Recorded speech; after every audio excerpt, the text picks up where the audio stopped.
Bom, a página do livro que a gente ficou, acho que foi 53, né? Sim. Então a gente vai aproveitar, a gente vai fazer umas leituras aqui. O crente está sujeito a esse pecado, o pecado da blasfêmia, né? Que é isso que a gente ia ficar vendo hoje. E a gente vai ler alguns versículos sobre... A gente leu aqui, na verdade a gente leu sobre... o tópico 3 aqui a gente leu na outra aula, que eu lembro que a gente leu. Ficou o pecado e o crente, né? Daí em diante. Vamos lá. Quem pode começar a ler? Pode ler, Rogério? O significado e a gravidade do pecado são mais bem compreendidos pelo crente do que por qualquer outra pessoa.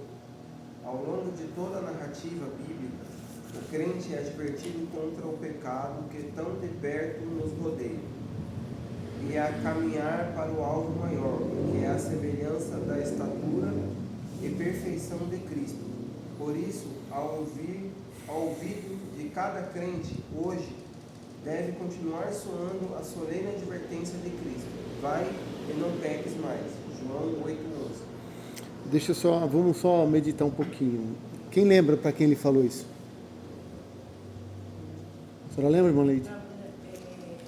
A mulher que foi pega em flagrante adultério, né? Foi para ela que ele falou. Aqui, ele está referindo nesse aqui, nesse texto, né? Porque ele já falou para outros, lembra? Pro paralítico lá do tanque de Betesda. Ele encontrou com ele lá e falou assim, não peques mais, para que não te aconteça coisa pior. Então aquela enfermidade dele era por causa do pecado. É interessante isso, né? Porque teve eu acho que foi até sobre o livro de Jó da escola bíblica que eu falei com isso com os jovens lá.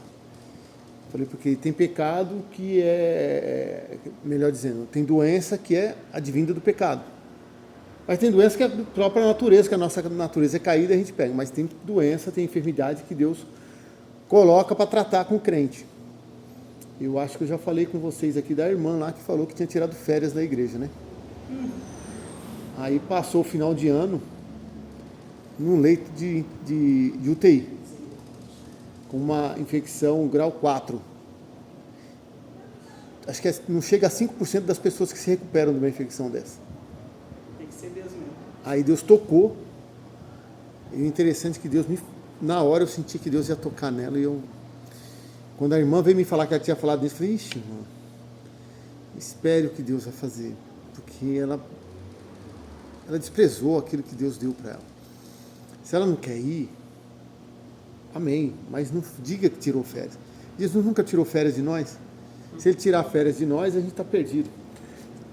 Aí, quando ela ficou doente, eu me lembro assim, a irmã Andréia falou para mim, meu filho, tu é profeta mesmo, hein? Tu falou que Deus ia pegar ela e pegou mesmo. Eu falei, irmão, Deus me livre assim de ser profeta, mas a gente vê que as pessoas, e o coração da gente teme, porque cria um temor de ouvir aquilo, e muitas das vezes a pessoa está ela tinha uma vida boa, que ela tinha uma oficina de costura dela, com empregados, na casa dela, não precisava nem sair, ela tinha um salãozão embaixo da casa assim, e ela trabalhava bem, o marido estava numa metalúrgica boa, aí ela ficou sem trabalhar, foi um tratamento assim, irmã, ela ficou internada uns 15 dias, mas foi um tratamento de uns 2, 3 meses, porque ela pegou uma anemia profunda.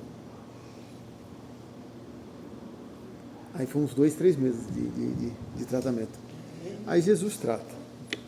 Por isso que ele disse para aquele paralítico do tanque de Betesda, depois que Jesus tocou nele, nem tocou, né? Disse, você quer sessão? Quer ficar são? Aí ele inventa, não, rapaz, pega a tua cama e anda. Né? Aí quando ele encontra com ele, falou, não peques mais, para que não te aconteça coisa pior. Então é isso. Aí eu queria lembrar disso aqui, que João 8 ele fala para a mulher pega em adultério. E não foi só com ela, né? Outros também ele falou, como a gente acabou de relatar aqui, o coxo, o paralítico. O interessante é que os jovens, quando eu falei, aí eles falaram assim, mas tem irmão que diz que ele não era paralítico. Eu falei para eles assim, aí você precisa entender, né? Olha como a gente tem que passar, irmão Rita. Porque eu voltei, eu até falei aqui, eu demorei para voltar a andar direito mesmo, 1 ano depois que eu quebrei a perna. 1 ano, que minha perna não tinha força. Então eu tive que fazer fisioterapia, fazer exercício para fortalecer a perna de novo. E a gente perde 30% de massa muscular em 1 semana que você fica em cima da cama. 30% de massa muscular do corpo todo. Agora só imagina aquele paralítico, 38 anos. Então, ele estava doente, enfermo, 38 anos. Ele não ia conseguir andar mesmo. Só Jesus mesmo para dar fortalecimento para ele poder levantar. Aí eu falei, quando eu expliquei, eu falei, agora eu entendi então, porque a Bíblia diz que ele era o pai. Então, porque ele não tinha força para andar. Uma pessoa que fica 38 anos em cima de uma cama, não tem jeito. A enfermidade pode até ter sido curada, mas pelo tempo que ele ficou sem se movimentar, ele perdeu toda a mobilidade. Toda a força física, né? A musculatura dele caiu, a massa muscular. Deixa eu ver. Isso, vamos continuar? Vamos lá. Pode ir, irmão Júlio. É impossível? É impossível o crente pecar? Para muitos cristãos, a descoberta de que após aceitar a Jesus ainda estavam sujeitos ao pecado foi tão espantosa quanto ao próprio fato de agora saberem que foram feitos novas criaturas em Cristo. De que é possível o crente pecar é assunto pacífico em todas as Escrituras. Só no Novo Testamento há capítulos inteiros, como por exemplo Romanos 7, 8, que mostram o conflito interior do crente entre a sua natureza divina, que nele habita, mostrando a possibilidade de o crente vir a cometer pecado. Sobre este assunto, escreveu o apóstolo João: se dissermos que não temos pecado, enganamos-nos a nós mesmos, e não há verdade em nós. Se confessarmos o nosso pecado, Ele é fiel e justo para nos perdoar os pecados e nos purificar de toda a injustiça. 1 João 1, 8, 9. Vamos ler essa passagem aí?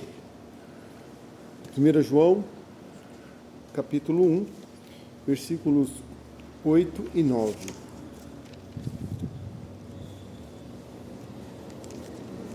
Se dissermos que não temos pecado, enganamos-nos a nós mesmos e não há verdade em nós. Se confessarmos os nossos pecados, Ele é fiel e justo para nos perdoar os pecados e nos purificar de toda a injustiça. Olha o 10, irmã. Lê aí, irmã Rita. O versículo 10. Olha o versículo 10. Se dissermos que não pecamos, se dissermos que não pecamos, fazemos mentiroso e a sua palavra não está em nós. Olha só. Quer dizer, que o que o João está falando? Se dissermos que não temos pecado, ele está falando da natureza caída. Aí ele diz assim: e se nós confessarmos os nossos pecados, as nossas falhas diárias, as nossas dificuldades, as nossas iniquidades diárias, Ele é fiel e justo para nos perdoar os pecados e nos purificar de toda injustiça. Então o que acontece? Por isso que muitas vezes quando você vai fazer o discipulado, tem muita gente que demora para se descer as águas, porque eles acham... Tem adolescentes que é uma luta para colocar na cabeça deles que... Não, mas e se eu pecar de novo? Eu falei, meu filho, você vai pecar até quando Jesus voltar. O problema é que você não deve gostar de pecar. Né? A diferença do salvo e do não salvo é essa. Porque o não salvo, ele não está nem aí. Ele peca e vai embora. Agora, o salvo, quando ele cai, quando ele peca, a primeira coisa que ele faz é clamar pelo sangue de Jesus, pela misericórdia. É uma sensação tão ruim. É ruim demais. Às vezes você fala algo que não é para falar, você discute com alguém que não é para discutir, você acaba extrapolando em algumas coisas, vê com os olhos que Jesus não viria. Eu me lembro do pastor Alcides falando numa reunião de obreiros uma vez. Falei, meu irmão, deixa eu falar uma coisa. O primeiro olhar é inevitável. O segundo, sim. Não é? Porque Davi olhou. Se ele tivesse ficado só no olhar e tivesse ido embora, não teria pecado. Mas ele olhou e cobiçou. Aí pronto. Por quê? Porque Jesus sempre falou que a candeia do nosso corpo são os nossos olhos. Se os nossos olhos forem luz, todo o nosso corpo vai ser luz. Mas se os nossos olhos forem trevas, aí todo o corpo vai ser trevas. Então o que ele está falando assim, purifica os olhos. Né? Eu acho que é Jó que diz, que fez um acordo com os olhos dele. Se eu não me engano é Jó que fala. Agora me veio essa lembrança. Fiz um acordo com meus olhos, para purificar, porque Jó era tão reto, que ele fez um acordo para ele não olhar, ali dá a entender que ele está falando da referência de uma outra mulher, que ele tinha a esposa dele, então ele não queria olhar para outra mulher de outra forma, né? E como ele tinha posses e era um camarada que dava conselho, era justo, então vinha toda sorte de pessoas, todo tipo de pessoas falar com ele. E assim, e o que mais, é uma coisa terrível isso, no nosso meio. Porque tem gente que não consegue lidar com a autoridade, eu não vou dizer poder que Deus dá, mas a autoridade que Deus coloca sobre ele.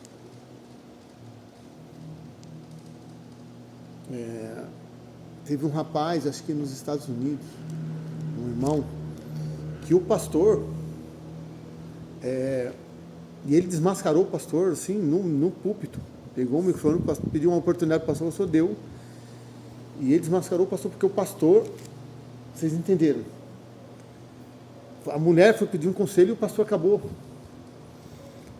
sabe, se envolvendo com a esposa da ovelha dele. E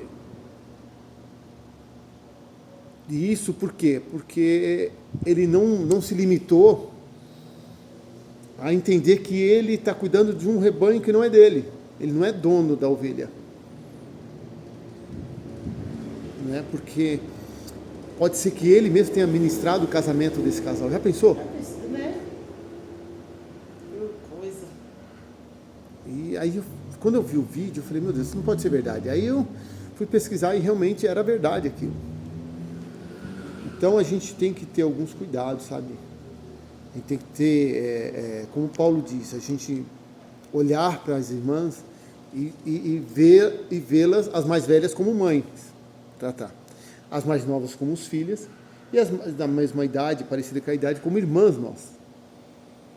Paulo está falando para o obreiro fazer isso, né? Orientando o obreiro de como tratar, como cuidar com respeito da ovelha, porque na carne, se você não dominar a carne, não lutar com ela mesmo, e assim, e muitas das vezes as pessoas vêm fragilizadas falar com você. Carente. E se você não tiver esse cuidado, você acaba... Por isso que o pastor foi muito feliz de colocar no livro, que o crente pode cair, pode se envolver, pode cair nisso, né? Foi o que Davi fez. Se Davi tivesse, porque era tempo de guerra. Se lá, era tempo de guerra, não era para ele estar na varanda. Tinha que estar na guerra. Tinha que estar na guerra. É interessante que você falou, que eu já estava vendo uma reportagem quando o rapaz estava falando sobre namoro, né? Então, meu filho, na Bíblia não fala sobre namoro, fala sobre casamento. Aí falou em contato físico. Ele falou, é só um beijinho. A partir do momento que tem o beijinho, é o toque. É o toque. E você tem que ver seu irmão, mesmo que é sua pretendida, como irmã. Enquanto vocês ainda não consumaram o casamento, você é irmã. Então eu achei interessante, foi um ensinamento assim que eu achei bem interessante, que até no toque dos lábios, eu posso estar, eu estou em fornicação, vou falar eu que sou solteira. Porque o meu irmão, eu tenho que ver meu irmão e ele me vê. Sim. Até o dia do casamento como irmã em Cristo. Então, aproximar os lábios, o toque, intimidade. Então, porque o Nossa, caso. eu achei maravilhoso isso. Porque se a gente for ver o casamento de Isaac com Rebeca, que é o noivado praticamente, o que Abraão manda eles fazerem? Eliezer leva o dote, leva o ouro, a prata, as vestes, tudo, os pingentes, leva para pagar o dote.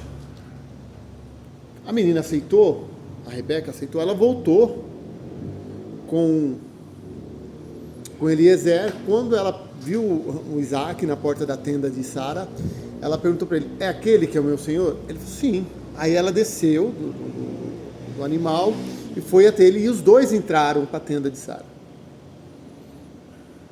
Então pode ver que não teve que ter o compromisso honrado por todo, porque a família foi avisada, e ela foi o conhecimento da família, tudo, e eles vieram, né? Porque dá a entender até o cuidado de Abraão, né? Para quem escolher para o filho.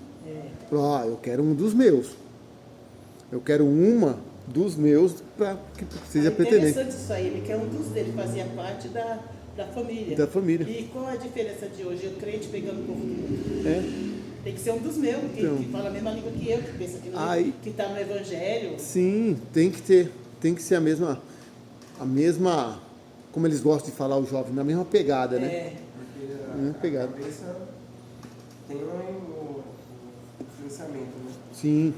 Aí se o crente for um pouco mais fraco do mundo... E geralmente geralmente porque o crente firmado, ele não vai. Não pega. Não pega. No meu caso, eu fui de berço evangélico, minha família é toda da congregação, mas eu fiquei muito tempo afastado. Quem me trouxe de volta foi a minha esposa. Ah, você já tinha conhecimento? Sim, eu já tinha conhecimento, mas eu tava largado no mundo. Então eu tava no mundo mesmo. Porque eu não era batizado, nada. Uhum. Só frequentava, não era batizado. E ela que me trouxe.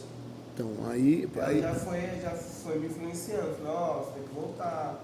Você está passando tudo que você está passando. Mas você já percebeu que vocês tinham a distância? Sim. Que eles conheceram pela internet. Uhum. Então eles tinham a distância ajudou vocês. Porque eu morava lá na freguesia do Morro. Sim. E ela morava aqui em Nazaré. Aí depois que a gente casou, eu vim pra cá. Então você fez o caminho que a Rebeca fez. Já tinha um propósito. Sim. Né? Deus usou a vida dela, porque se eu não tivesse conhecido ela e tivesse continuado com a pessoa que eu estava antes, Não tinha.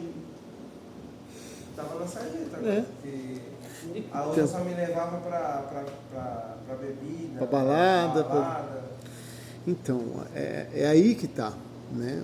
Você saber, aí você tem que usar o Salmo 1. Bem-aventurado o varão que não anda na roda dos cansadores, nem se assenta, né? Que não anda no conselho dos ímpios, nem se assenta nas rodas dos conhecedores. Entendeu? Porque você vai andando, aí você vai sendo influenciado pelo ambiente.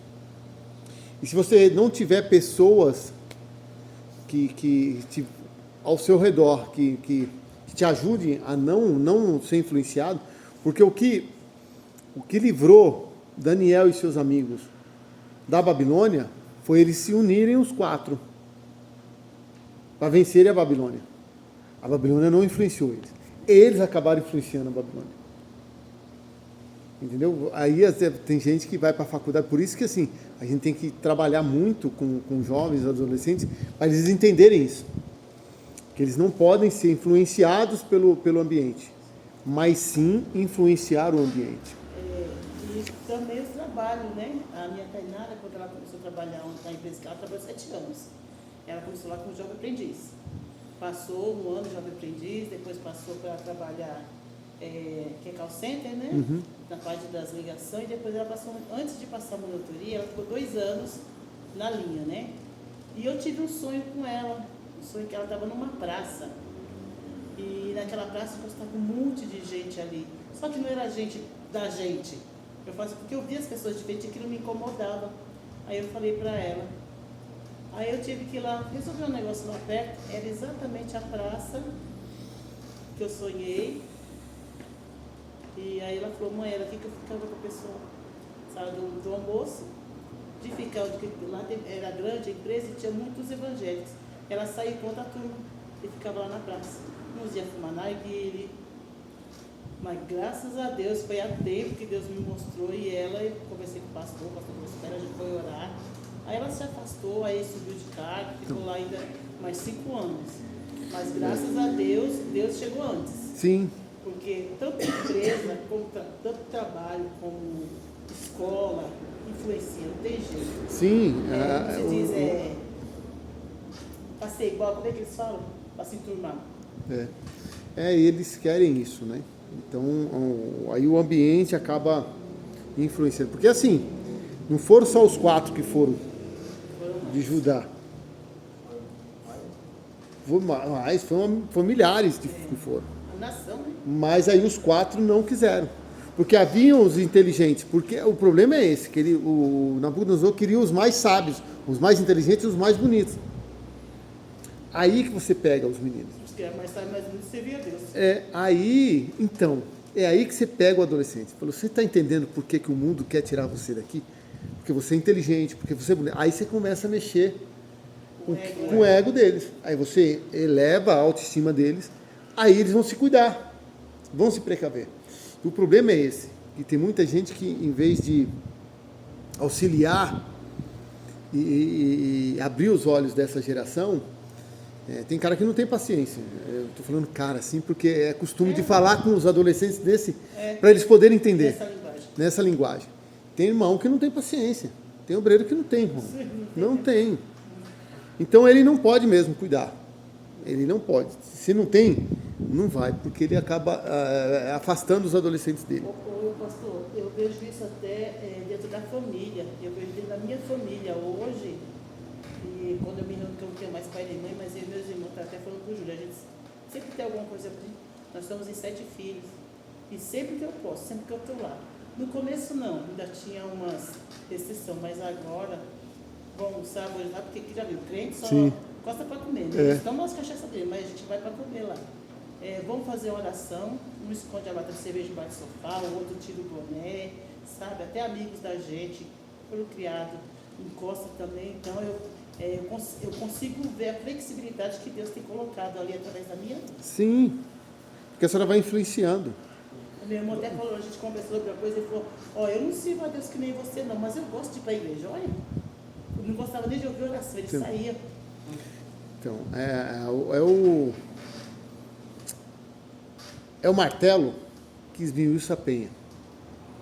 E é só Deus que faz, irmã. Só. Não adianta. A nossa missão, irmão Leite, é pregar. Mas quem convence é o Espírito Santo. Então é Deus que vai convencer. É Deus que vai fazer o trabalhar. E não adianta, irmão. Você pode ficar...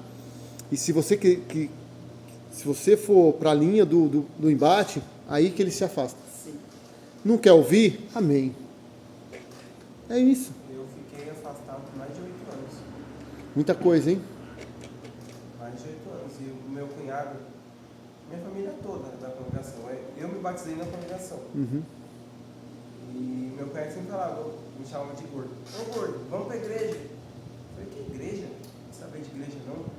Hoje eu ter um lugar aí para mim, que eu vou beber, que não sei o quê. Aí ele sempre falava, vamos para a igreja. Eu falei, não vou para a igreja não. Não quero saber mais de igreja não.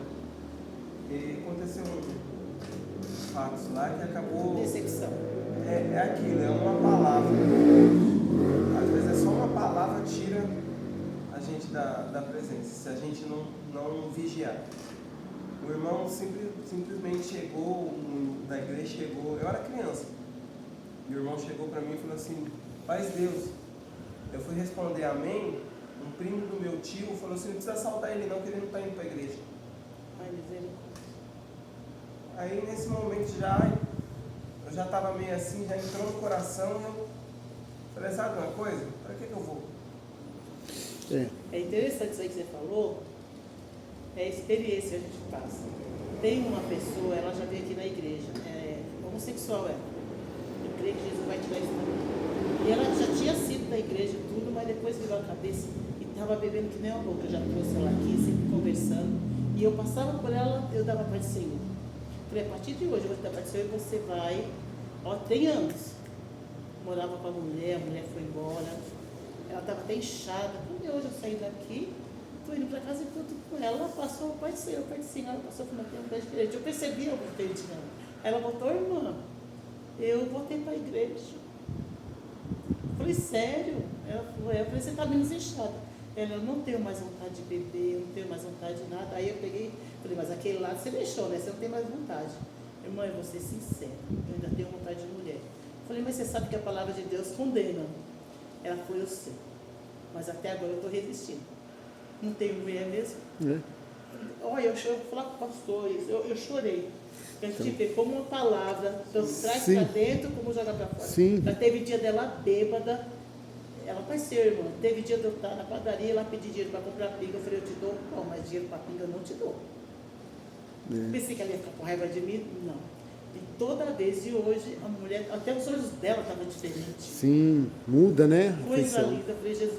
Ela falou, vou lá na igreja para dar testemunho, viu? A irmã sabe quem eu era, a irmã é testemunha minha. Eu falei, Jesus, muito obrigada. Jesus Deus faz isso. Quando a pessoa quer, Jesus faz. Ele faz um reboliço, tanto que para mim voltar, Deus precisou colocar uma doença, precisou falar comigo. E para mim estar aqui hoje na Assembleia, Deus ainda falou comigo pela palavra, na congregação. Falou que lá não era o meu lugar. Que se eu ficasse lá, eu ia voltar a morrer. Então, porque, assim, a gente tem que tomar cuidado. Tem 3 coisas que não voltam atrás. A flecha lançada, né? É a flecha lançada. Depois que você solta a flecha, ela não volta. E a palavra é a mesma coisa. Não volta. Para você, eu me lembro que uma vez, eu e o irmão Pompilho, a gente estava conversando isso depois do café na escola bíblica. Geralmente, por quê? Porque o coração da pessoa fica duro. A Bíblia diz que é como cidade fortificada o coração daquele que foi atingido por uma palavra maldita, mal direcionada. Então, Paulo ensina, acho que aos Colossenses, que ele diz que a nossa palavra tem que ser temperada. Se tiver que falar duro e falar a verdade, fale, mas você não pode...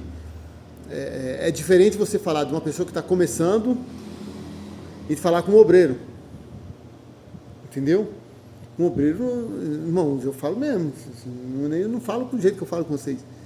Eu já dou no meio mesmo. Porque ele tá preparado para isso. Ele tem que ter suporte para isso.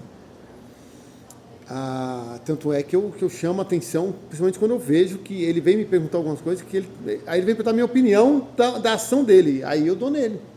Se tiver errado, eu falo mesmo. Eu falo para eles, porque, meu irmão, você vai dar conta das almas que você jogar para fora. Das almas que você jogar para fora, você vai dar conta. Não se preocupe, não.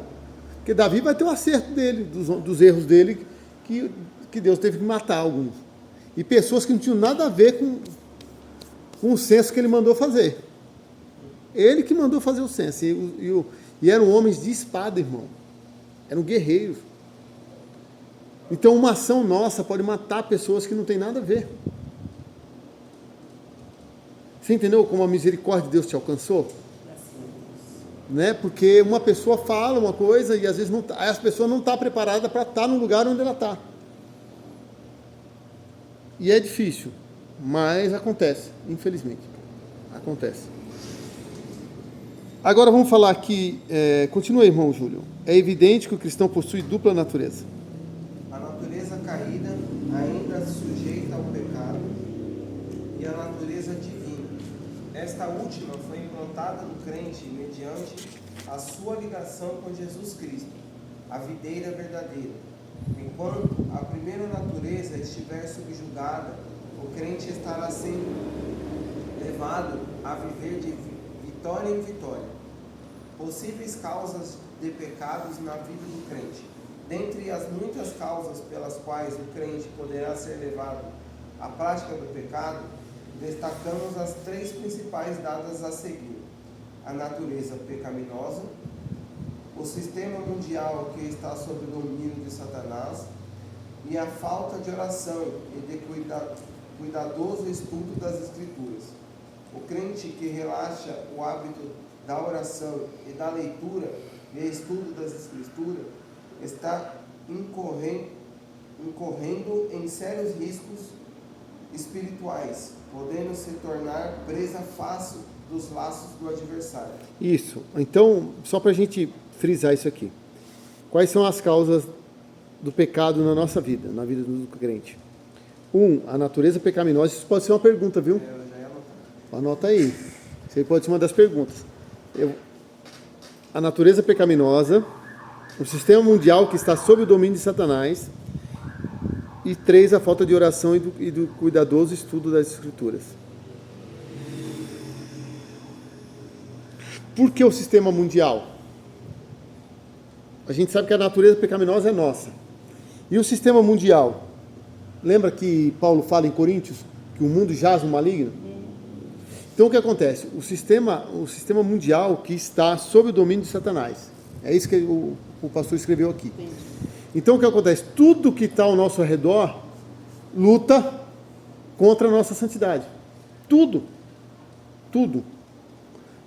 Então, o ambiente que a gente está inserido na Babilônia dos nossos dias. Essa é a Babilônia do Daniel, é a nossa Babilônia hoje. Então, o próprio José no Egito tipifica o que nós estamos vivendo hoje. Por quê? A mulher não chamou ele para atrair o chefe dele, o senhor dele.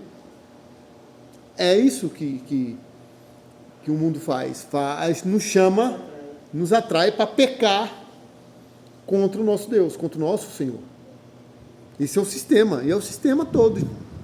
Você vê que até nas escolas, se você não ficar atento, as crianças hoje aprendem coisas que não é para aprender. É o sistema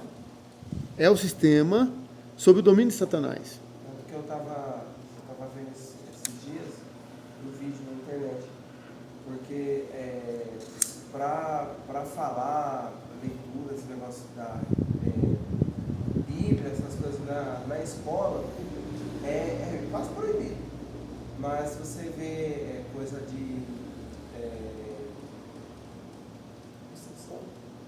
tipo crenças afrodescendentes, essas coisas, pode falar de boa. Tanto que eu estava vendo a pessoa ensinando com um livro da Umbanda, um monte de coisa, falando sobre os orixás, e se a gente for levar a Bíblia para a escola... Então, por quê? Porque isso Jesus disse, na semana da sua partida, as últimas instruções, ele disse, se o mundo vos odiar, não se espantem, porque antes odiou a mim.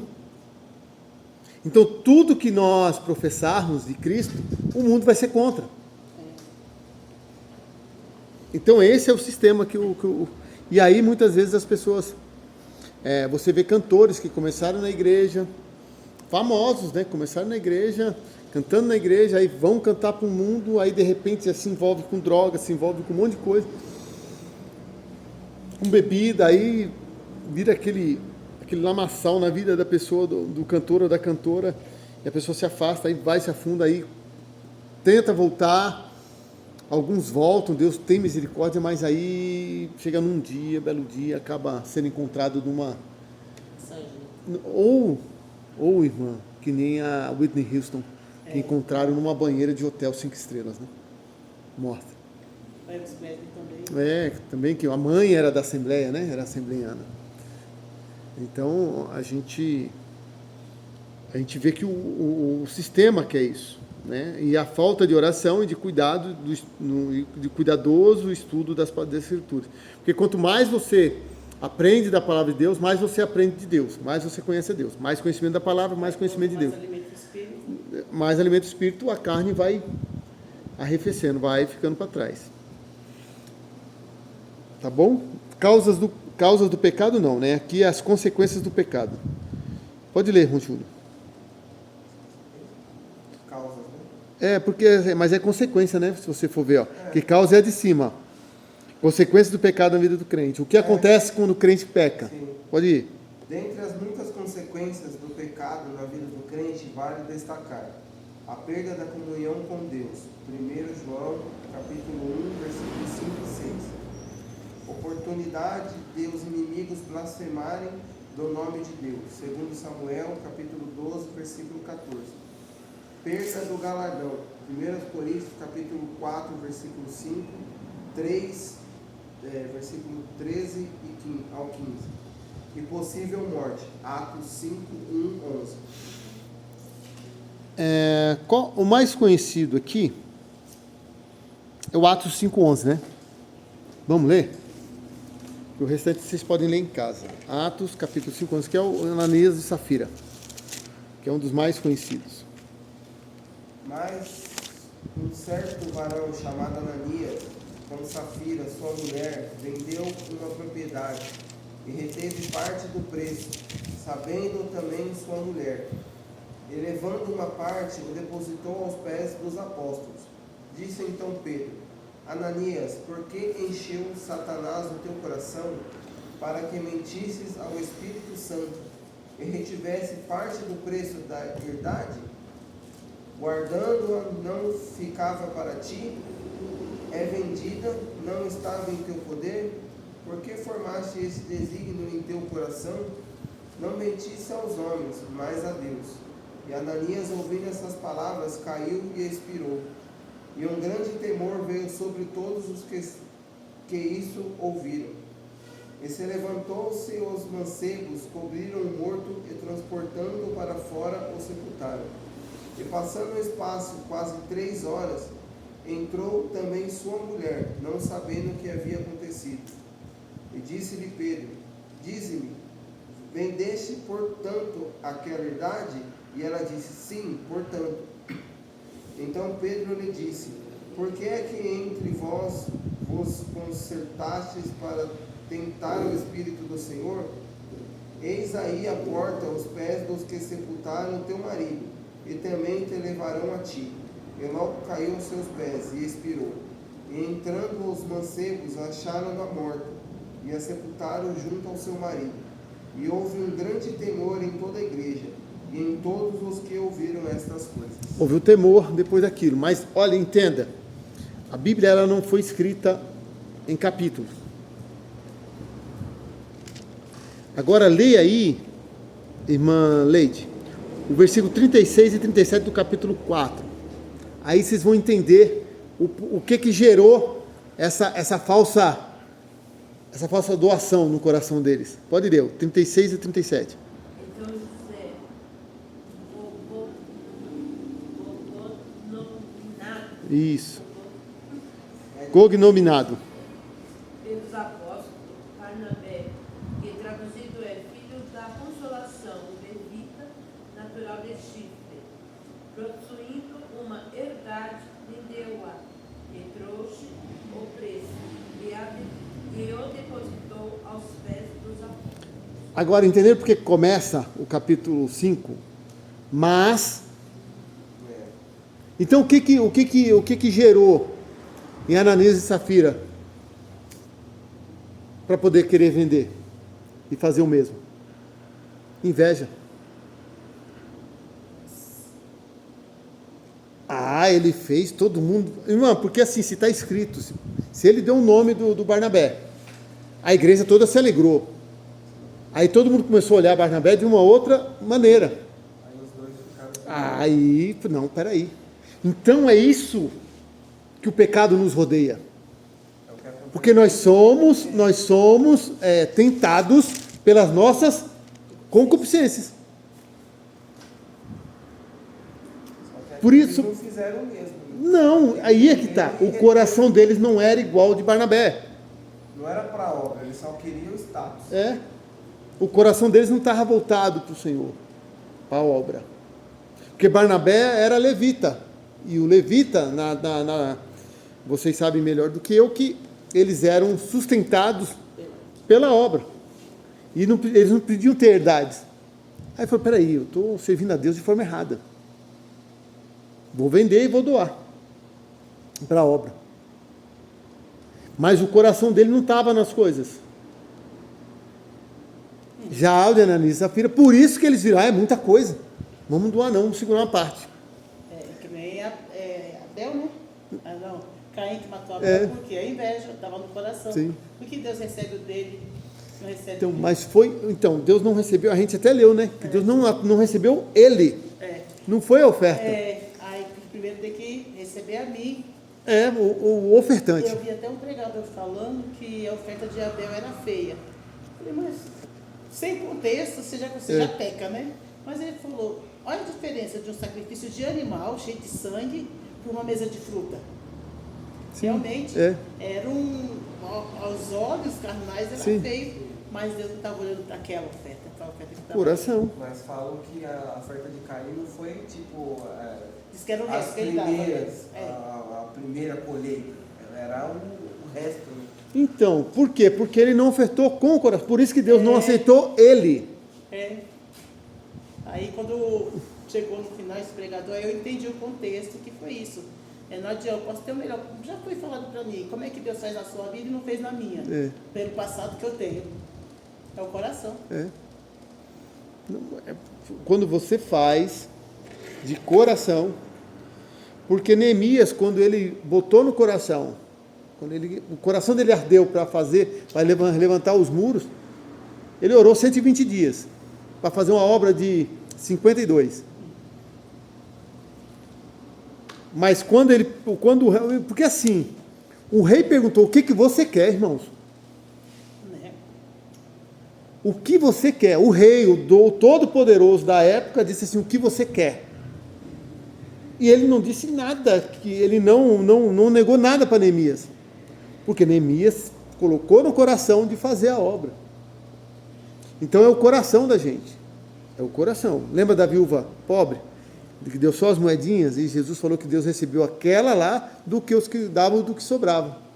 E se o coração de Neemias fosse diferente, na hora que ele falasse, o que você quer? Ele já falava, quero riqueza, quero... Não, ele estava, o coração dele estava na obra. Eu quero que o Senhor me libere para ir lá, reerguer os muros.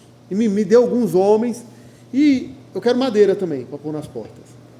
Porque a madeira da região onde ele estava era madeira da boa. Né? Era madeira mesmo. Então, é isso que a gente tem que ter esse cuidado. O que aconteceu com Ananias e Safira foi a inveja. E você faz a obra por quê? Por amor a Cristo ou por inveja?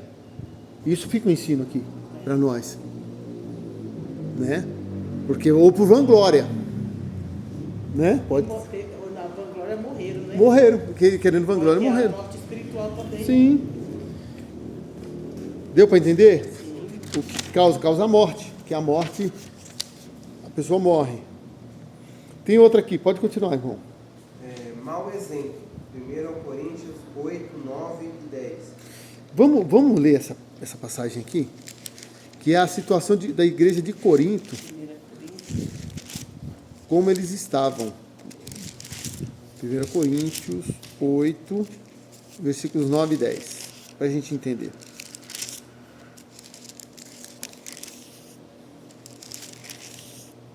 Mas vede que essa liberdade não seja de alguma maneira escândalo para os fracos. Porque se alguém te vir a ti, que tem ciência, sentado à mesa no templo dos ídolos, não será com ciência do que é fraco, introduzida a comer das coisas sacrificadas aos ídolos? Então, o que eles faziam lá? Lembra que a gente falou numa das aulas aqui? Que a carta de Corinto é ele discipulando a igreja, ensinando a igreja, doutrinando a igreja, para chegar na ceia. Para chegar na ceia. Falou assim, e aí? Ele diz, a liberdade que Cristo nos dá não nos pode fazer com que faça que coisa que outras pessoas sejam escandalizadas. Porque ele diz em certo momento aqui, se você comer carne e escandalizar o seu irmão, não coma.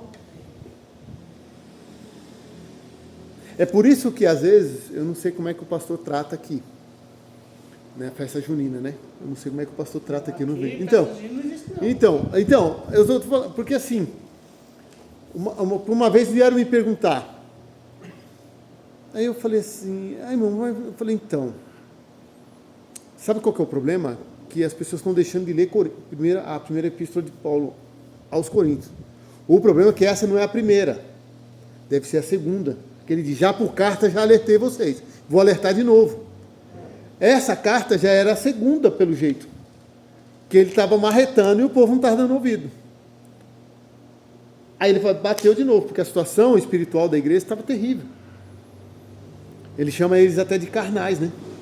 Então, aí eu falei para eles, porque assim, você vai, você pode ir, você tem liberdade para ir, mas e se um novo convertido vê você lá? E ele se afastar porque viu, se escandalizar porque você está lá. E aí? Aí eu mostrei para ele isso aqui. Aí a pessoa falou, você está certo, é melhor não ir não. Nem tudo nos é lícito. Mas nem tudo nos convém. É igual lá no serviço. No serviço, esse mês que vai entrar agora, tem Halloween no final do mês. E o pessoal lá, todo mundo Participa, né? trabalha, vai a caralho. Fantasiado. Tem fantasiado, não sei o que. Tem até uma moça também que é crente também, e ela vai fantasiada. Ela vai fantasiada, fala do jeito dela, fala assim, muitas vezes ela vem, mas tá certo ou tá errado? Eu falei assim, então, aí você que sabe. Eu falei assim, pra mim está errado, agora se pra você tá certo, eu falei assim, eu sei que não pode fazer. E toda vez aí eles falam assim, você tem que vir com uma roupa preta e tem que se fantasiar. Eu falei assim, então, preto eu posso até vir, mas fantasiar eu não vou fantasiar não. Aí a gerente falou assim, então vem, calça preta e blusa preta. Eu falei, tá bom. As minhas blusas pretas é tudo com Jesus te ama. Jesus, Apocalipse 5:5, com um leão. Eu fui. Acho que foi sexta e sábado. Eu fui. Um dia com um, um dia com o outro. Mas com a camiseta de... Era fantasiada. Sim. Aí a gerente olhava pra mim assim, que ela é meio... Sei. Aí ela olhava pra minha cara assim, dava risada. Tem uma outra menina que também é crente, que faz do mesmo jeito, com uma blusa preta, mas escrito Jesus, bem grande. Eu falei assim, eu não vou misturar. Eu falei assim, é aquilo, eu sei não, o mano eu sempre fala. A gente vem do charco de lodo, eu sei de onde eu vim. Eu sei que se eu der brecha, eu não vou conseguir voltar. Não, assim. Então, porque ele nos quer, porque assim, quem já está no mundo, ele não está preocupado, está fazendo a vontade dele. Então o que ele vai fazer é tirar o máximo possível, lutar para tirar o máximo possível de quem está na posição. O pior é que hoje ele não está preocupado nem em tirar muitos dentro da igreja, porque tem muitos desviados dentro da igreja. Eu já preguei assim um dia sobre isso aí, mas nunca mais me chamaram. Eu vi uma vez pregar sobre isso. Eu vi uma pregação sobre isso e a gente começa a analisar a nossa volta. A gente que vai para as outras igrejas, até dentro da nossa também, a gente vê que não está tendo muita diferença de quem está lá fora e está aqui dentro. Por quê? Porque as pessoas não estão ouvindo só a sã doutrina. Paulo disse que nos últimos tempos as pessoas iam ter comichão nos ouvidos e não suportariam a sã doutrina. Não suportariam a sã doutrina. Quer dizer, eles não iam ter nem paciência nem de ouvir. Mas iam ajuntar para eles mestres segundo as suas próprias concupiscências, as suas próprias vontades. Então tem evangelho para todo gosto hoje. Tem pregação para todo gosto. Mas Jesus disse, né, que estreito e apertado é o caminho. E se é apertado, irmão, é ele que está no caminho. Lembra que eu falei outro dia? Ele é a porta. Se é estreito e ele é a porta, imagina para passar. Eu vi uma pregação na internet esses dias que eu comecei a ver e eu parei. Que o irmão falando que Deus estava ao nosso serviço. Oxe. Na hora que ele falou isso, eu falei assim, muito obrigado. Eu também, quando começou a vir baboseira assim, eu já tive. Eu falei, não, como assim Deus está ao nosso serviço? Então, é esse evangelho que chama antropocêntrico. homem. que é o do homem, que o homem é o centro, e não cristocêntrico. É um negócio que né, chama mais de irmão, não tem mais doutrina, não ensina mais o pecado, a porta estreita. Não, é lindo, linda, Deus está aqui para fazer. É só vitória. Sim. Aonde que está? Agora, alguém chegar para mim e falar assim, está aqui na Bíblia, ó, que Deus falou que agora, a partir de hoje, é só vitória. porque eles chegam a dizer, se Deus te deixou ver, tocar, pegar, é porque é seu. Aí o irmão falou assim, rapaz, você imaginou Davi ouvindo um negócio desse? Ia bater nele, porque Davi olhou, tocou e tomou na cabeça. Né? E assim, porque ele foi esconder isso, acabou matando o esposo, assassinando o esposo. Aí, combo de pecado, né? aí depois, aí Deus chama a ele e diz assim, ó, tá bom, você se arrependeu, mas a espada não vai se afastar da sua casa. É a mesma coisa Moisés. Moisés era temente a Deus, conversava face a face. Mas por causa de um escorregão que foi, Deus falou, fala com a a pedra. rocha. E Moisés foi lá e Ele bateu. feriu a rocha. Isso, Aí Moisés foi e viu. Deus falou assim, ó, você vai ver a terra, mas você não vai entrar. então, isso eu já ministrei numa ceia. Aí é que está. A rocha é Cristo. Olha só. A rocha é Cristo. A rocha só precisou ser ferida uma vez. Por isso que Deus falou para Moisés, falai a rocha. Não era para ferir a rocha de novo. Entendeu? Quando a gente peca, a gente está ferindo Cristo de novo. E isso impede a nossa entrada no céu. E as pessoas não estão se dando conta. Quando a pessoa inventa um evangelho desse, ele está ferindo a rocha de novo. As pessoas que dão ouvido e estão caminhando, estão entrando no mesmo caminho que essa pessoa. Lembra que a gente leu que Paulo instrui Timóteo, tem que cuidar de ti e da doutrina. Porque fazendo isso, vai salvar você vai salvar a ti mesmo e aqueles que te ouvem. Então, quando Moisés fere a rocha, ele desobedeceu, ele pecou. E ele e Arão, porque Deus falou com os dois para falar a rocha. Arão morre primeiro, não é? A outra irmã deles, a Miriam já tinha morrido, porque era mais velha. Miriam era mais velha. Lembra que foi ela que acompanhou o cestinho?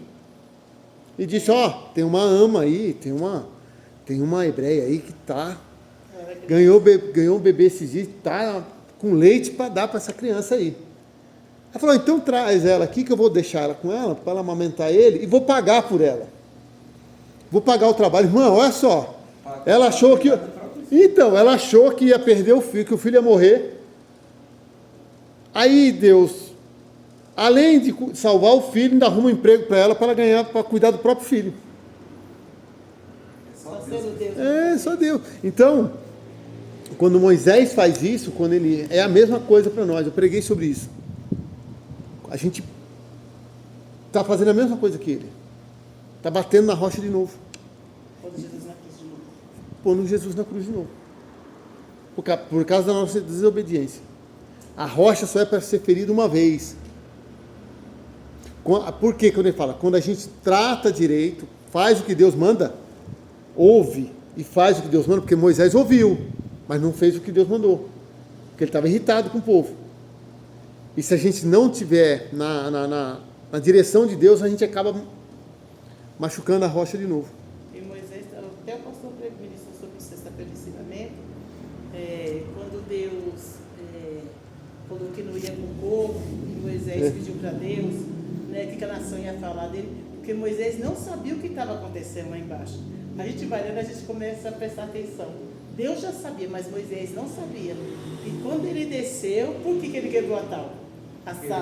Porque ele viu, então ele entendeu a ira de Deus. Olha como é interessante a palavra, né? Ele queria matar todo mundo, mas não. Não, aí quando ele desceu, ele viu. Não, sim. Quando ele desceu, ele mesmo queria matar o mundo. Ele quebrou a tábua de raiva. Mas ele mandou matar. É.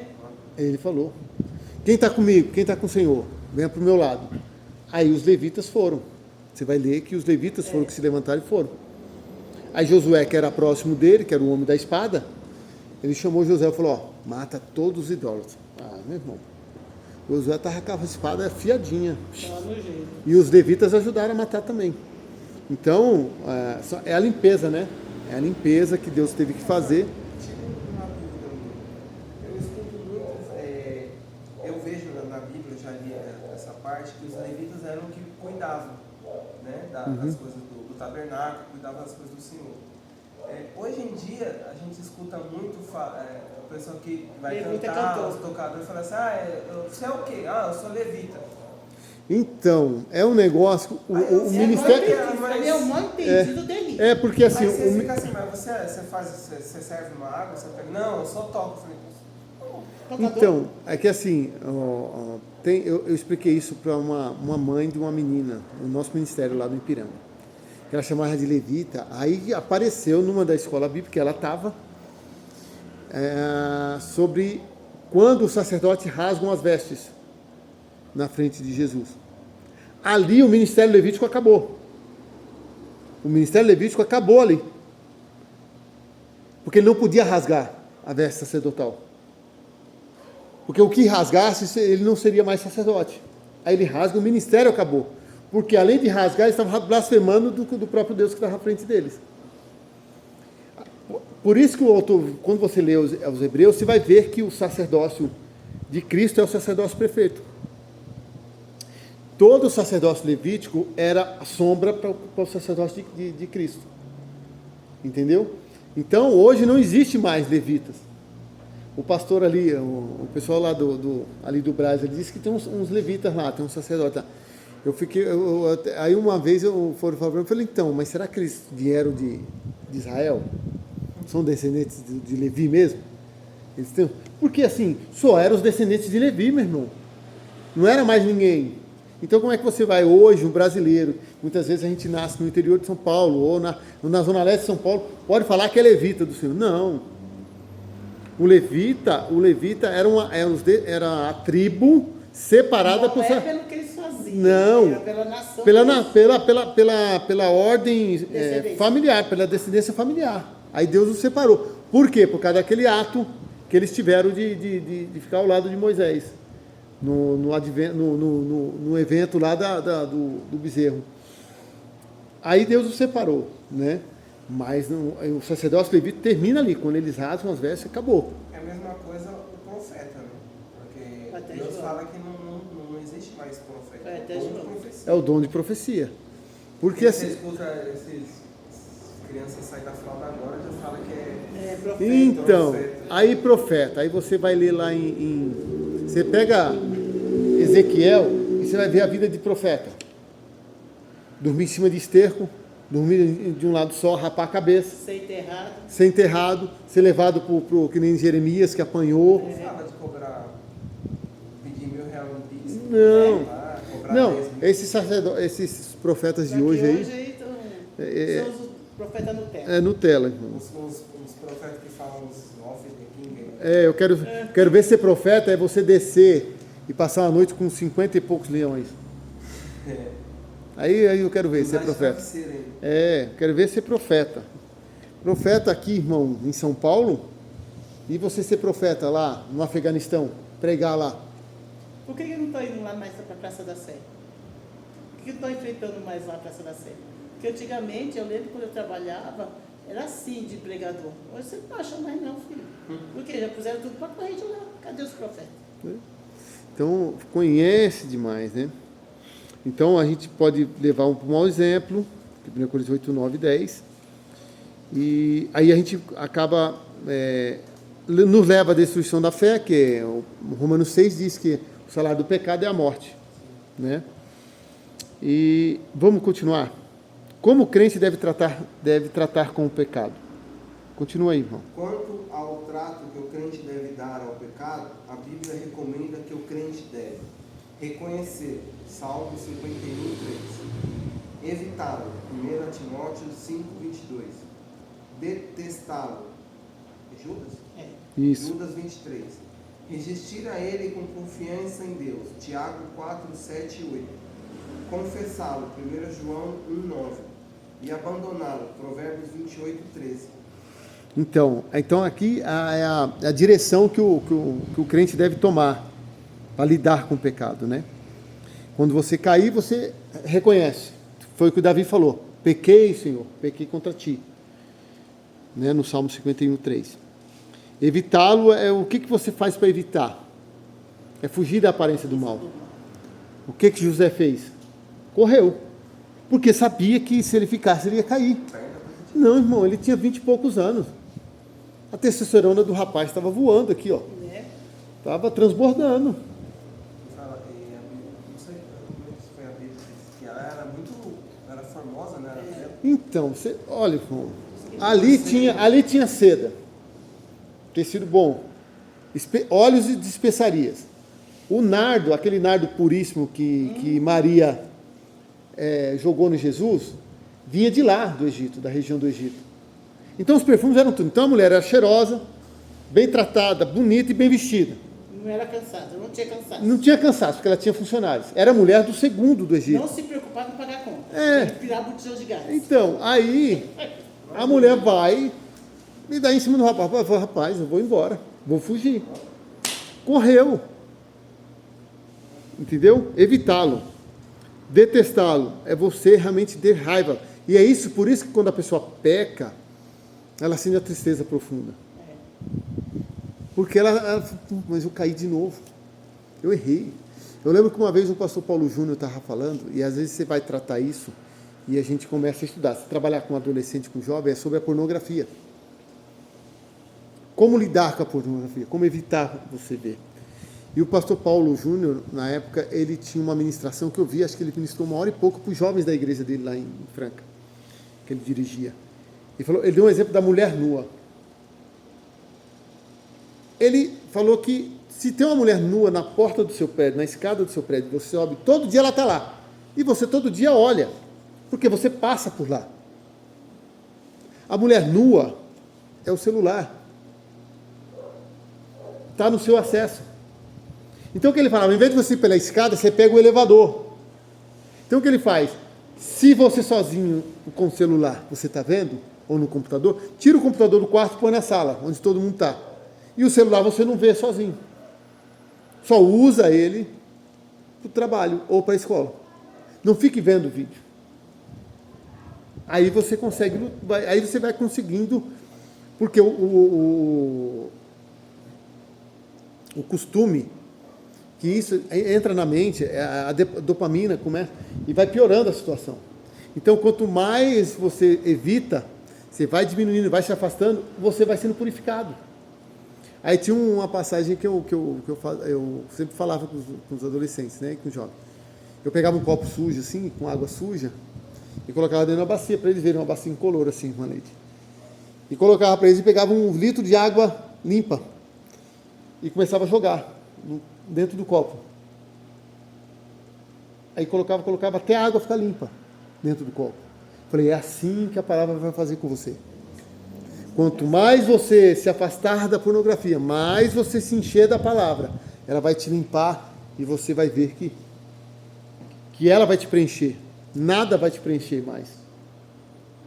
Né? É essa a luta. Aí o pastor Paulo foi muito feliz. Ele ministrou 1 hora e pouco lá para os meninos dele, lá, para os jovens e para os adolescentes. E aí eu peguei, porque eu gosto muito de ver, porque você vai tratar, então você pega com as pessoas que têm mais experiência e senta para ouvir, e depois aí Deus te dá uma direção, não precisa ser necessariamente aquilo, mas você usa como exemplo, e Deus te dá uma direção. E eu fiz isso para eles. Porque a luta deles era isso, eles vêm falar, aí não querem se batizar, e você começa a ensinar, aí você vai discipulando, e o discipulado vai limpando eles, vai tirando isso deles. Resistir a ele com confiança em Deus, que foi o que e confessar. Né? Eu lembro, se vocês pegarem as orações de Daniel e de Neemias, eles não foram culpados por estarem lá. Mas a oração deles é assim: pecamos contra ti, Senhor. E hoje você falar que muita gente acha um escândalo um líder falar que é pecador. Não, você não pode. Eu falei, rapaz, se eu não falar que eu sou pecador, e se eu pecar mesmo, e se eu cair em alguma coisa que possa escandalizar a pessoa não vai se escandalizar, ela não vai cair, ela não vai deixar a fé, porque eu sempre falei que eu sou pecador, e só depende da misericórdia de Deus. Nosso pastor, toda Santa Ceia, ele pede perdão. Você entendeu? Por quê? Porque a análise da Santa Ceia é essa. Analise o homem a si mesmo e assim coma desse pão e beba desse cálice. Você entendeu? É você analisar, saber que é pecador, confessa, pede perdão e abandona. Porque tem pecado que é recorrente. É estimação, né? Aí é recorrente, então você tem que abandonar. O apóstolo João escreveu, continua, irmão. Filhinhos meus, estas coisas vos escrevo para que não pequeis. Se todavia alguém pecar, temos advogado junto ao Pai, Jesus Cristo, o justo. 1 João 2:1. Quanto à prática do pecado, há uma grande diferença entre ímpio e um homem perdoado. Com o crente pode acontecer. Com o crente pode acontecer um desastre espiritual, enquanto que o ímpio é um desastre procurando onde acontecer. Ainda que haja diante do crente a possibilidade de pecar, ele sabe que não vale a pena pecar. Ele sabe que o salário é a morte. Por essa razão, o evita. O pecado que antes lhe era uma regra, um hábito de vida, agora lhe é uma exceção. Foi por isso que o apóstolo escreveu dizendo, se todavia alguém pecar. Isso, lembra que o João fala assim, filhinhos, não pequei, mas se caso pecarem, lembre-se, está até aí, né, no livro, não está? Lembre-se, se todavia alguém pecar, temos advogado junto ao Pai, Jesus Cristo, o justo. Né? Por que Cristo é um grande advogado? Por nós. Porque ele se tornou carne. Hebreus diz que em tudo ele foi tentado. Então ele sabe das nossas dificuldades. Em tudo, pense nisso, é em tudo mesmo. Dos mesmos pecados que Davi foi tentado, Jesus foi. Salomão foi tentado e Jesus foi. Na idolatria ele não foi tentado por Satanás? Se você se prostrar e me adorar. E se em tudo, o Hebreus está dizendo, a gente sabe que até no lado de mulher ele foi tentado. Olha só. E a Bíblia diz que ele não pecou. Então, ele entende as nossas dificuldades, entende as nossas falhas. E quando a gente realmente se arrepende, ele vai falar para o Pai, eu sei como que é, eu passei lá. Perdoa ele. O refrigério, quando a gente faz uma coisa errada, quando ele intercede para ele, é um refrigério tão grande na alma, a gente sente. Sente quando ele recebeu o nosso perdão. Sente, sim, com o nosso clamor, né? Porque, assim, eu gosto de orar muito, assim, como Neemias, né? Ou como Daniel. Ou como o salmista diz, inclina teus olhos em nossa direção, Senhor. Atenta teus ouvidos ao clamor dos teus servos. Eu gosto de orar assim. Né? Porque como um Deus tão grande, tão poderoso, irmão, e que Davi diz assim, que é um coração contrito e um espírito quebrantado não desprezará o Senhor. E é esse refrigério que a gente sente, irmão, quando a gente clama a Ele assim, e pede para Ele assim, Senhor, olha para mim com o teu olhar de misericórdia. Na tua ira, lembra da tua misericórdia. Me perdoa, Senhor. O Senhor sabe que eu sou falho demais. Tem misericórdia de mim. Aí vem aquele refrigério, sabe? Aí você se levanta, aí você se alegra, você levanta e vai para a batalha de novo, porque no outro dia tem outra batalha. É um dia após o outro, é uma luta após a outra. E não tem sossego, a gente só vai ter sossego quando findar esse momento aqui, essa passagem de vida que a gente tem aqui. Vai ter.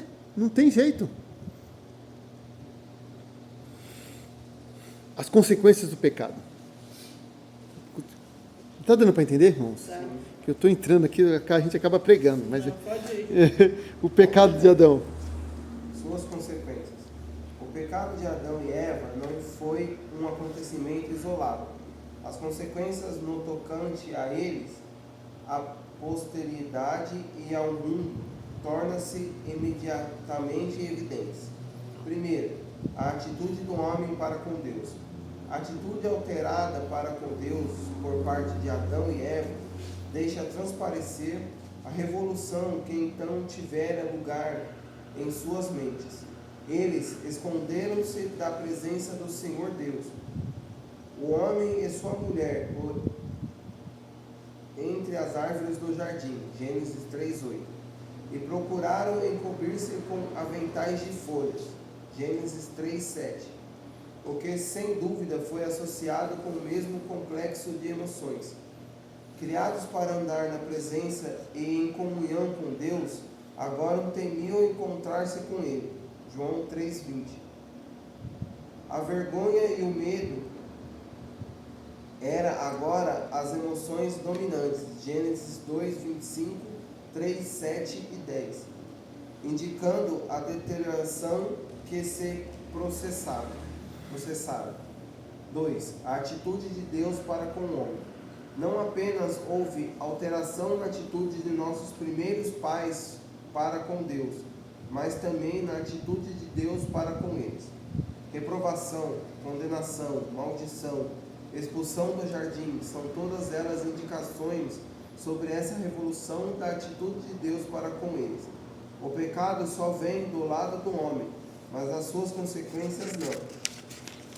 Voltando-se contra Adão e Eva, aspectos do caráter divino, dos quais não tinha havido qualquer indicação anterior à desobediência dos mesmos.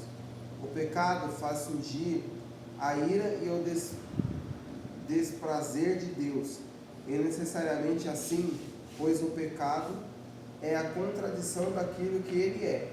É impossível para Deus ser complacente para com o pecado. Deus não pode negar a si próprio. Isso, gente, tem 2 capítulos aqui de Isaías. Vamos dar uma lida? Isaías, acho que é 58 e 59.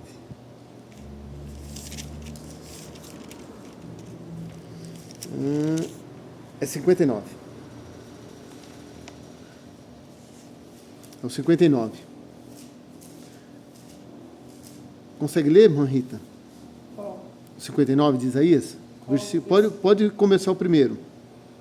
eis que a mão do Senhor não está encolhida para que não possa salvar, nem os seus ouvidos agravados para não poder ouvir. Mas as vossas iniquidades fazem divisão entre vós e o vosso Deus, e os vossos pecados encobrem o seu rosto de vós para que vos não ouça, porque as vossas mãos estão contaminadas de sangue, e os vossos dedos de iniquidade.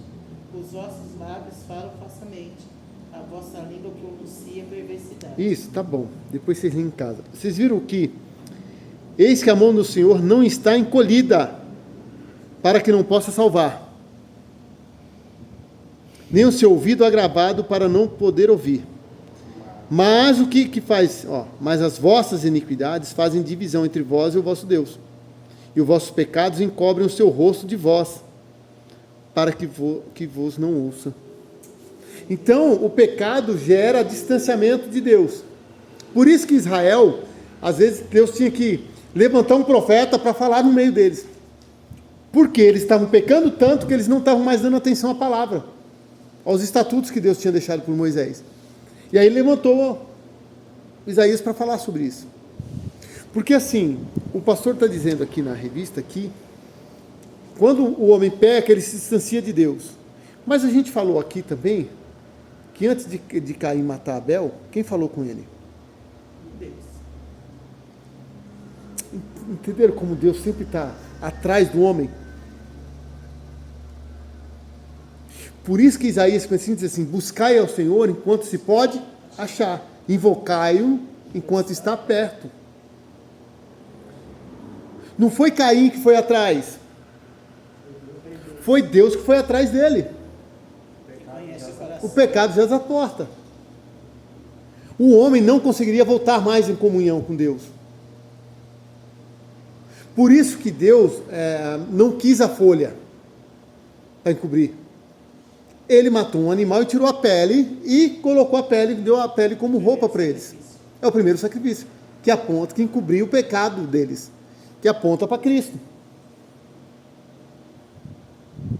Aí a gente tem, lá em próprio Gênesis, o cordeiro lá, lembra que a gente leu em Gênesis 22? Que veio o cordeiro no lugar de Isaac? Que era o cordeiro que Deus proveu. Não era o filho Isaac. Mas apontava, o Isaac aponta para Cristo. Só que Deus falou para ele, não é seu filho, é o meu que vai entrar. Então agora você, agora você imagine a volta de 3 dias de viagem de Isaac para os que não subiram. Tem muita gente que não subiu e não entendeu o que aconteceu. Tem muita gente, irmã, que caminha 3 dias, mas não sobe para o monte para orar, para adorar a Deus. Porque ele diz assim, vocês ficam aqui embaixo, que eu e o meu filho, eu e o meu jovem, vamos subir, vamos adorar e vamos descer. Quer dizer, ele já confiava. Confiava que Deus ia... Se ele tivesse que matar o menino, Deus ia trazer o menino de volta. Não era um menino, viu? Era um homem de 20 e poucos anos. E se você ler depois com atenção, você vai ver que a lenha estava no lombo de Isaac. Por isso que tipifica Cristo. Se Jesus não subiu o monte com o quê? Com a madeira atravessada. Aleluia!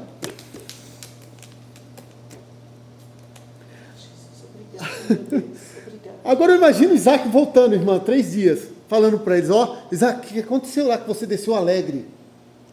E seu pai, rapaz, eu já estava em cima do altar. O pai estava com o cutelo na mão já. Mas de repente veio uma voz e disse para ele não fazer mal a mim. Será que Isaac ouviu também? Isaac estava assim, já estava deitado, irmã. Acho que Ele viu quando a voz bradou. Então. Quando a voz bradou, ele falou, opa! Porque ele ia ouvir muitas vezes aquela voz. Porque a mesma comunhão que Deus teve com Abraão, teve com ele. Aí, eu imagino ele, irmão, por isso que missão, porque eu vejo missão em tudo. Na Bíblia toda, porque eu já vejo um missionário, Isaac, falando para eles, lá, Deus proveu um cordeiro no meu lugar, rapaz. Não era para eu estar aqui, não. Deus proveu um cordeiro. E vocês não subiram, vocês não viram. Porque tem gente que está andando, mas não está subindo para adorar e não está vendo Deus. Porque Moriá significa lugar onde Deus é visto. Aleluia! Moriá significa lugar onde Deus é visto. O monte é o Monte Moriá. E ele faz parte das cadeias onde está o Gólgota. Olha que interessante a geografia bíblica como que é. Meu Deus do céu. Então ele não podia, irmãos. Então Deus estava mostrando que eles não podiam. Deus faz o sacrifício e dá para eles a roupa. E a atitude de Deus para com o homem? Ele reprova, condena, amaldiçoa, expulsa do jardim. E o pecado só vem do lado do homem, mas as suas consequências não. Foi isso que o senhor leu, né? Vamos lá. O pecado faz surgir a ira e o desprazer de Deus. Porque o pecado vai derramar a ira. Olha só, aí é que está. Por que Jesus recebeu a ira de Deus sobre ele, que era sobre nós? Por isso que ele diz assim, lá no Getsemane, Senhor, se possível for, afaste de mim esse cálice. O cálice é o cálice da ira de Deus. O cálice que Jesus está falando que ele ia tomar é o cálice da ira de Deus. Aí você quer um exemplo dessa cálice, irmãos? O dilúvio, o enxofre em Sodoma e Gomorra, o juízo de Deus sobre Nínive no tempo de Naum, ou é Amós, eu acho que é Naum que pregou na segunda vez. A primeira eles se salvaram foi com Jonas. Eu acho que é Naum, se eu não estiver enganado. Depois, se eu estiver enganado, eu arrumo lá no grupo. Mas entenda, o Jesus tomou a ira de Deus sobre eles no nosso lugar. Então, quer dizer, um enxofre que foi em Nínive, em Sodoma e Gomorra, a ira de Deus que pairou sobre Nínive, a ira de Deus usando o dilúvio, Jesus tomou sobre ele. Por isso que o pecado de toda a humanidade estava sobre ele. Aí o Isaías diz assim: o castigo que nos traz a paz estava sobre ele. Por isso que ele gemeu e suou sangue. Porque o pecado estava sobre ele. Tanto é que ele diz: Deus meu, Deus meu. Ele não diz meu pai. Ele sempre se referia ao Senhor como pai. Mas na hora que o pecado que estava sobre ele lá na cruz mesmo, ele diz: Deus meu, por que me abandonaste? Olha a comunhão, como teve que, num certo momento, teve que desfazer a comunhão. Porque o pecado, está em Isaías, separa, faz separação entre homem e Deus. Vai lá, irmão, termina para a gente ir embora. 3, as consequências. As consequências para a raça humana. A história subsequente do homem fornece o catálogo de seus vícios. Gênesis 4, 8, 19, 23 e 24. 6, 2, 3 e 5. A sequência de abundante iniquidade demonstra seus resultados nas destruições da humanidade, com exceção de 8 pessoas. Gênesis 6, 13, 7, 13 e 7, 21 e 24.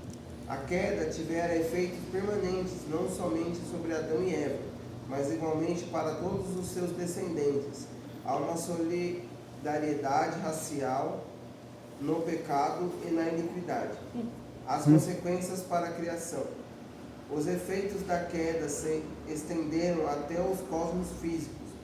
Maldita a terra por tua causa. Gênesis 3, 18 e Romanos 8, 20. O homem é a coroa da criação, feito à imagem de Deus, e por conseguinte vice-regente de Deus. Gênesis 1, 26. A catástrofe da queda do homem trouxe a catastrófica maldição contra tudo aquilo de que ele era a coroa e sobre o que lhe fora dado domínio. O pecado foi um acontecimento na dimensão do espírito humano, mas teve tremendas repercussões sobre a criação inteira. Então, aí lembra que a gente conversou no começo lá dessas aulas lá, sobre como mudou a natureza? Os animais se tornaram selvagens, porque lembra que Adão dominava sobre tudo? Sim. Depois não dominou mais. Então os animais eram vegetarianos, vamos dizer assim, comiam vegetais e frutas. Mas depois disso eles se tornaram, uma boa parte se tornou carnívoro, porque mudou a natureza. Olha como o pecado influenciou tudo, a criação. E o problema é que o pastor até escreveu e indicou aqui, tudo por responsabilidade do homem. A responsabilidade toda foi de Adão. Pode continuar. O aparecimento da morte. A morte é a epítome da penalidade imposta ao pecado. Essa era a advertência ligada à proibição do Éden, Gênesis 2,17, e é a sua execução que emana da maldição proferida por Deus, Gênesis 3,19. A morte no fenômeno dos acontecimentos externos consiste na separação dos elementos integrais do ser do homem.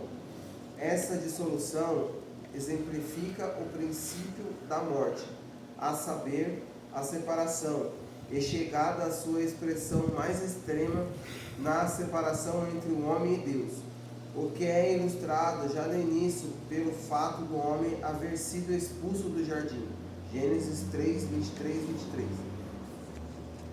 Por isso, pois o Éden servia de símbolo da presença e do favor de Deus. Irmão, encerramos. Lembra? Então, acabou. Por isso que o que separou o que separou o homem, lembra que eu falei que o homem foi criado para ser eterno? E aí, por que Deus teve que tirar ele? Lembra que eu falei? Por que Deus teve que tirar o casal do Éden? Para não comer da árvore da vida. Senão eles seriam eternos. No pecado. Eles iriam ser eternos em pecado. Não teria como ter perdão. Não teria como ter perdão. Então, a pessoa a morte espiritual deles foi, mas eles precisavam passar pela morte natural. Então Deus não deixou. Então não ia existir a morte natural também. Não. O homem foi criado para ser eterno. Aí, às vezes, as pessoas perguntam, mas como é que ia caber esse monte de gente no planeta? Eu falei, meu irmão, olha, Deus limitou até a inteligência do homem. Ou vocês acham que se tivesse muita gente aqui, Deus não já teria arrumado um jeito de povoar outros planetas? Então, Ele é limitado? ele é ilimitado. Limitados somos nós. Mas o que nos fez separação foi isso. Mas o que foi preciso fazer? Qual o plano de Deus? Ele já tinha o plano. O plano era Cristo. É Cristo. Né? Então, falou assim, o homem por si só ele não vai conseguir se reconciliar. Ele só vai se reconciliar pela morte, porque lembra que Paulo diz lá em Romanos, por um homem entrou o pecado, mas por outro veio a vida. Né? Então, se um homem pecou, teve que vir um outro homem, sem pecado, de forma divina, não forma humana, aí porque a formação dele não teve pecado. Foi uma mulher que foi gerada, uma mulher que foi a mãe que gerou Cristo, mas de forma divina, com a ação do Espírito Santo. Por isso que Jesus não tinha pecado. Porque ele não teve raiz humana, né? Não teve geração humana, não foi da forma humana que ele foi gerado, foi da forma divina. Aí ele entra e tira o pecado do mundo. Lembra que o João Batista diz? Eis aí, o Cordeiro de Deus que tira o pecado do mundo. No ano passado, até o pessoal brincava, falava assim, mas ia ser tão sem graça, né? Se Adão e Eva não tivessem pecado, né? E eu parei para analisar, para imaginar, né? Porque ia ter o conhecimento, Sim. como o pastor anterior informou para a gente, né? Ia ter o conhecimento, mas não ia ter pecado. Não ia acelerar as coisas, né? Não, porque assim, a gente vê pela inteligência de Adão, Vocês vão colocar o nome. de todos os animais. É como o pastor Mano falou, você olha para o hipopótamo, você não vê outro nome no hipopótamo. Não. Aí você vê hipopótamo. Não tem como você chamar ele de girafa. Você Não já tem. fala girafa, você imagina aquele... Então, foi um camarada fora do comum. Então, que nem a irmã falou, talvez não, tenho certeza, irmã, que nós teríamos muito mais conhecimento de Deus do que a gente tem hoje. Adão, Todo dia. andava sobre a face. E conversava com ele todos os dias, né, na viração do dia. Amém? Então vai ficar assim, irmãos. Eu vou ficar com essa revista aqui, eu mando pelo... Eu não sei, a irmã pediu para eu deixar aqui, mas o esposo dela não veio. Ela falou que pega na semana que vem. Então eu vou ver se essa semana eu vejo mais algumas perguntas e coloco lá no grupo para vocês. Eu vou ver aqui umas perguntas e vou circundar assim, e aí eu faço as perguntas com as respostas que estão aqui. Aí vocês vão... Deixa eu tirar só uma dúvida. A Show. prova ela vai ser feita